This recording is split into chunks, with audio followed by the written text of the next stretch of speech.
Hey everyone, welcome to the MatMadik cast channel. Stephanie, thank you so much for the back and forth yesterday on the in the comments. By the way, looking forward to when you drop your channel. I haven't told Ichigoichi yet, who's sleeping right there. As of this news, you let me know in the comments, which let us know who we check out the comments. But I'll be there rooting for you and checking out the videos. I'm sure she'll be thrilled also. So yes, thank you for recommending topics on Shikaku World. You know what? You recommended music.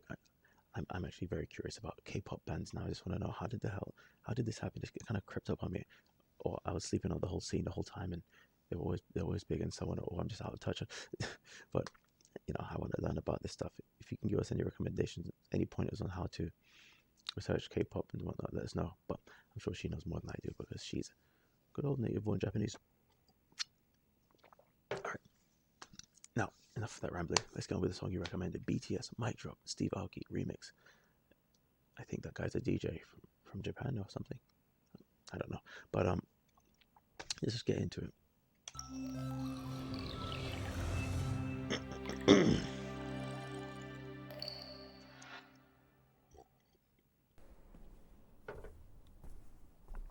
Alright, ENT 2017. Alright, it's going back. Bloody hell, my eyes. Sorry. Excuse me. Help me, Lord. I need some eye drops. Wow, that's pretty impressive. Alright, right off the bat, it's very cinematically impressive, even though I probably missed a second or two with my little eyes episode. Yep, happening again. Criminy. Eyelashes just trying to jump in my eyeballs. Anyway. Alright, this is Steve. Yeah, I've seen that guy before, but I somehow don't recognize him. Just say I know what songs he's done before. Anyway. Something telling me it's going to be a visual piece, visually entertaining piece. I mean, the Boy in Love video yesterday, at least I had quite a bit of story to it, but if you're talking about a mic drop, I got a feeling this will be a bunch of generic bars just to show off how big these people are, which would be cool. Maybe I can learn who the people are. Maybe they'll drop their names out now. Yep, I know you for sure. Oh, these are Hunger Game people. Not Hunger Game, Squid Game people. Oh, that was nice. That heel twist right there, just or pivot, as you will. Just matching the turntable effect. Oh, solid movements, right robots.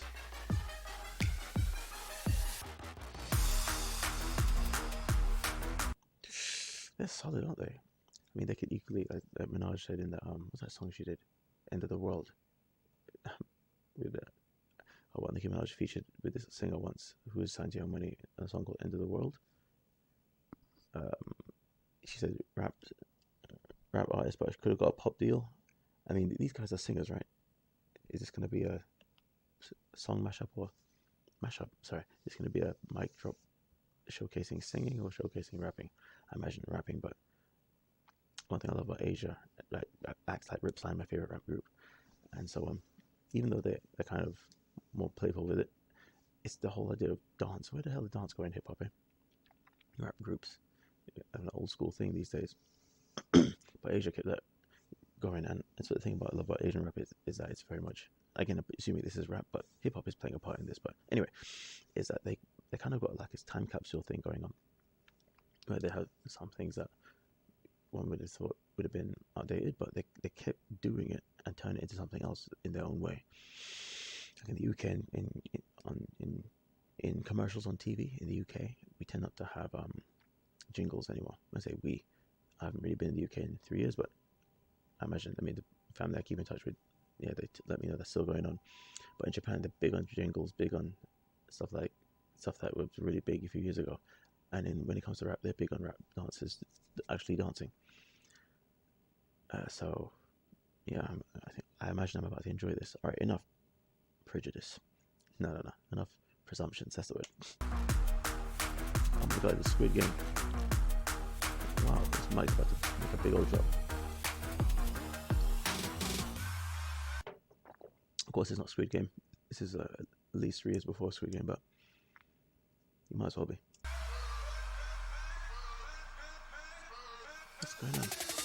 Yeah, 누가 내 수저 더럽대 I don't pay 마이크 잡음 금수저 여러 배 버럭해 잠못 익은 것들 새끼 여러 개 거두벌 씹어 죽겠다 에이 저녁에. Alright, I'm getting better at reading this thing at speed. He's talking about he's born with a dirty spoon. Dirty, but I'm saying dirty like Caribbeans do. Dirty spoon, and he beat, and his dirty spoon upbringing has put him in actually a better state with people who've got gold spoons in their mouths, and he's eating them. But the tone of voice and the flow, it sounds really, that's impressive. But cha, that'll be a good time for just dropping a name. Does anyone remember that Young Money song? I mean, I don't know if you ever followed Young Money, but we like her too. Every girl in the world. I wish I could, do every girl in the world. Very lecherous sounding song, but anyway, even though Young Money had been quite established, or being established at that point, when they came onto the scene, they at least put like the name of who is who. If you can drop me a song where they actually put the names under these faces, that would be handy, because like I said, it's a tricky thing. On one hand, no disrespect to the guys, but I respect them, but hey, they are a manufactured pop group.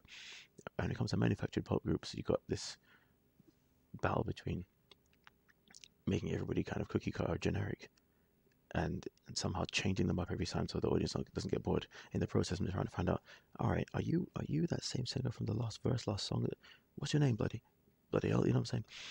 So I really wish there was a song where they just had their names under their heads. That wasn't a guillotine act, by the way. Well, I guess kill the generic, that would be the thing that they could kill, but oh well. Girls love to have the Where's Waldo hunt with these singers with every song. Now there he is. He's the one doing the blocky dancing this time and wearing the bandana or whatever.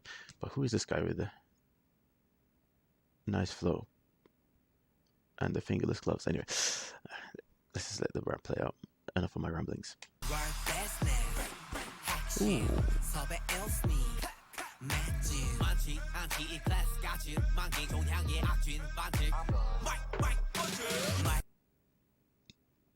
Mike Bungie. I kind of missed that.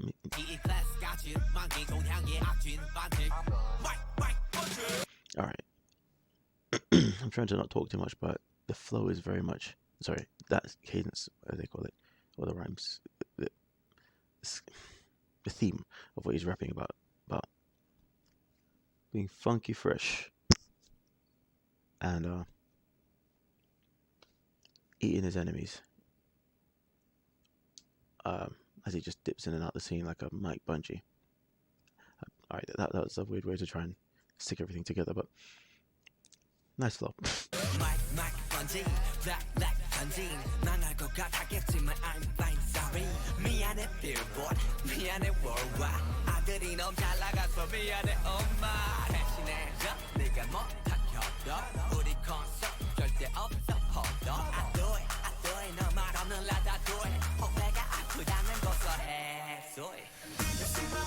Oh, okay, hold on. It's not enough. That was a nice flow he just did there. I'm killing it. And sorry, Mom, but I'm a mother. I just killed a man. Anyway, I'm killing it. And again, the whole thing about the Ratatouille theme. So carrying on from where the last person left off with themes about eating, a nice little way to demonstrate flow and cohesiveness. Should I chip in for the duties I missed as a good child? No concept being about MTC. The ends justify the means kind of thing. Or justify the ends, not just justify the means. The ends are excuse the means, or excuse the neglects of his past and just being the ruthlessness of his business acumen going for it. Anyway, sorry guys. The reason I'm just kind of just take all the lines and try and find an overall meaning out of it is because I'm trying to derive some sort of message from what they're saying. I understand, Stephanie, as you said, their message is about peace and love and harmony and all that, which is fine. But what ends up happening with a lot of these artists, is that especially when singers do rap, sometimes they sound strangely generic in that a lot of their lines sound like they're supposed to be things that people like to hear and all that stuff. But rappers tend to have an identity of their own that they're always trying to bring to the forefront. And anyone can say they're rich, but it's how you say that you're rich that makes you that showcases your rapping skill and all that stuff. But yeah, he's saying stuff that's pretty impressive here, and not to mention, I can't be harsh on these guys because I'm dealing with translations here. If I caught, yeah, I think that's the main thing to bear in mind. I need to learn some South Korean, and I'm looking forward to doing the Japanese, to doing the reaction to the Japanese version of the song that you recommended, Stephanie, because from BTS, because maybe I'll be able to appreciate the nuances more and the expressions. It's, yeah, even your taste is right, Tui. That's just a translation by somebody who's done their best to make what the person's punchlines are ring home. So I can't hold this against the guys. I'm not actually dealing with rappers in English. I can't compare them to Tom MacDonald and say, oh, they're not bringing it home as much as maybe they are. Maybe they're going way beyond Tom. I think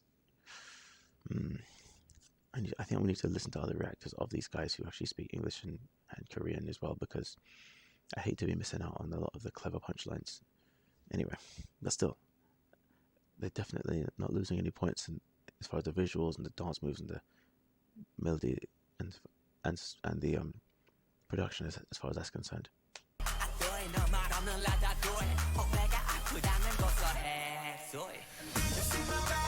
Sue me.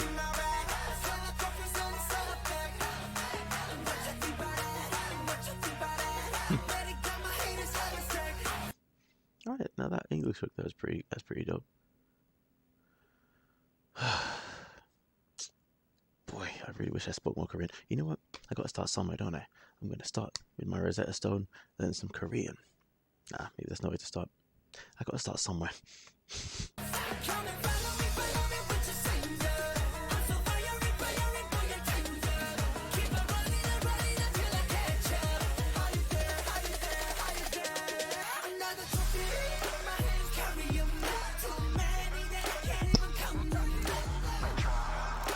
Nah, I kind of take back what I'm saying. What they're talking about, it may be a lot of almost like in joking, or maybe a lot of in punchlines, if you would, like stuff that would really impress their audience with the way they're talking, and people who followed them, like you're saying, follow me with these hands up. People who follow these guys would really be like, this song really says a lot about where they're coming from and so forth. When it comes to that, then all this self-adulation, a bit like Tom MacDonald with Don't Look Down, it's all the more cause for celebration for them, because they know where they're coming from. They know what the trophies that they got represent. So me as a newcomer, I can't hold anything against them in terms of not understanding what, or not feeling that the bars are hitting as much. It's not the case. It's one of those things where rappers take the audience for granted as the audience knows what they talk. Sorry, as the audience knows the rising of the artists from their humble beginnings or privileged beginnings. Anyway, or fortunate beginnings or not. Every rapper's got their way of just speaking their slang and just expecting the audience to understand and follow along. A bit like Upchurch. I don't understand a lot of what he's saying, but for those who follow him all the time, they know the vernacular and all that stuff. So these guys have done a great job of crossing the pond, if you will, crossing the overseas in America with their bilinguality and so on, and to win us over in that regard. But still, I'm still a beginner, so I've not heard enough yet to completely win me over. But I can respect this craft. Anything else I can say? Yeah, let's keep going.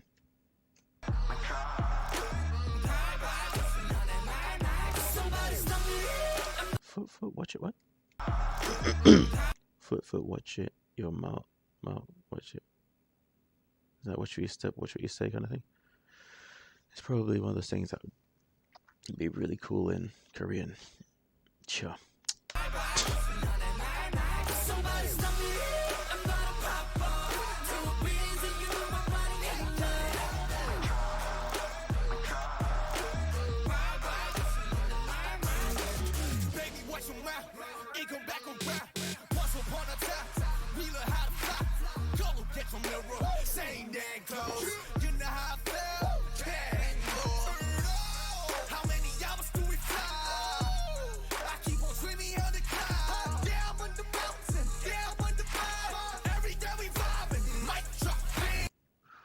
An English verse, I appreciate that, and his approach, almost Tekashi 6ix9ine with this screaming, that's really impressive. And at the end of the day, what can you do with a song like this? But I mean, in America right now, it's very easy to pick a topic that everybody can get behind, which is the anti so-called vaccine, so-called mandate, so-called vaccine and actual mandate sentiment and stuff like that, anti-tyranny sentiment. That's one thing that everybody's has been galvanized around right now, and I thank God it's woken a lot of people up. But when it comes to a song like this is just about chilling and killing it and having a good fun, spilling it. You know what I'm saying? Revealing it. We're revealing shit. We just building it. You know. All right, let's stop. So that was a good verse there. I still want to know who these guys are, name by name. I want to dig into each one of them. I want to see them at their finest. But coming together here, they're very much a cohesive unit. Talk about pre Squid Game shadows though, with those hoodies. Anyway, a lot of stuff to enjoy in this video.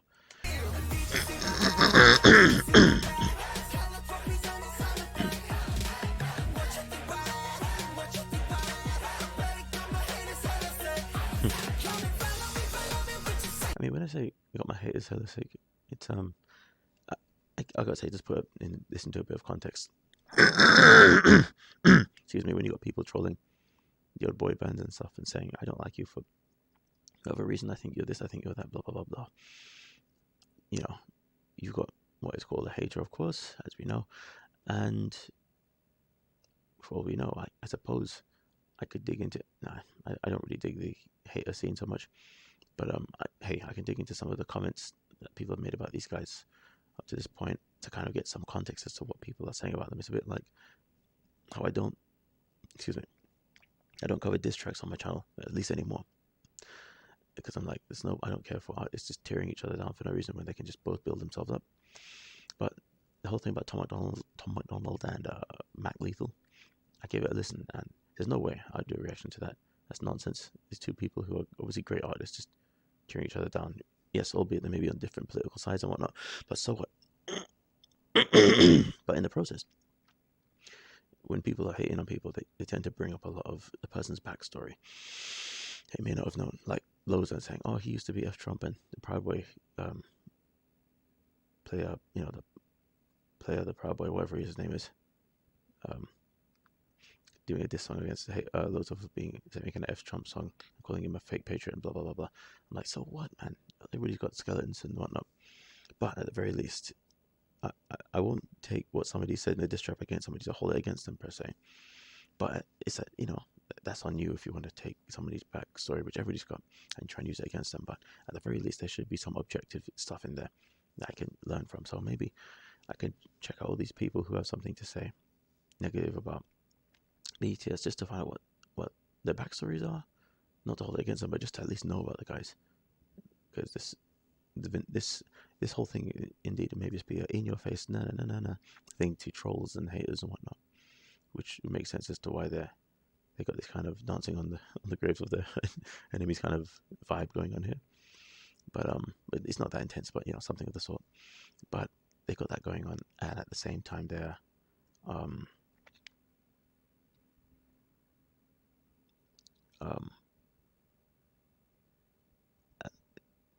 sorry, they got the kind of vibe going at the same time.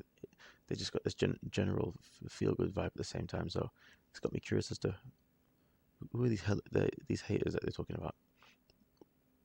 Are they worthy of being hated? I don't think. Well, no, I say no. But anyway, enough of me rambling. Let's let this one play out.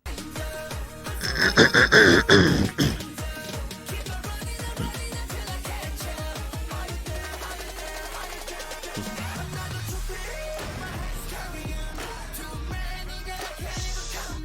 love this cinematography.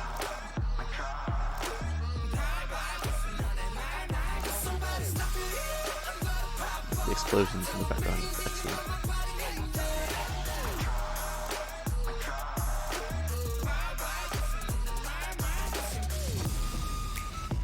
Excellent.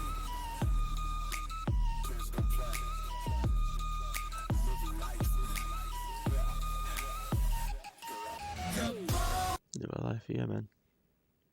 Or live your life. As Drake said, in the time of our life, Minaj, everybody dies when everybody lives, kind of thing. All right. You don't need to see you anymore. It's the last farewell. Okay. Again, indeed, this is a song to say, take that, haters. You didn't get us. We're still partying, and you're not us. Anyway.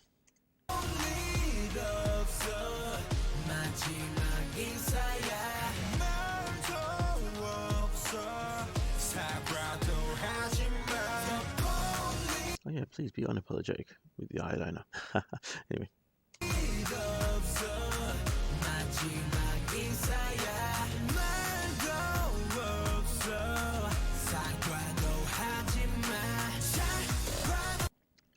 I mean, who thinks they owe them anybody an apology?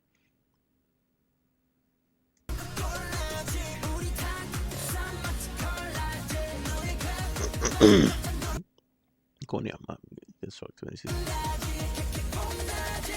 I get to say some. I think with the just the translation, the subtitles, a line like that, the corner gets shocked when he sees us. You know, you're dealing with this kind of a broken English, kind of non-nuanced way of speaking. But again, I just love to understand what they're saying in the actual language. It would the nuance would be complete anyway.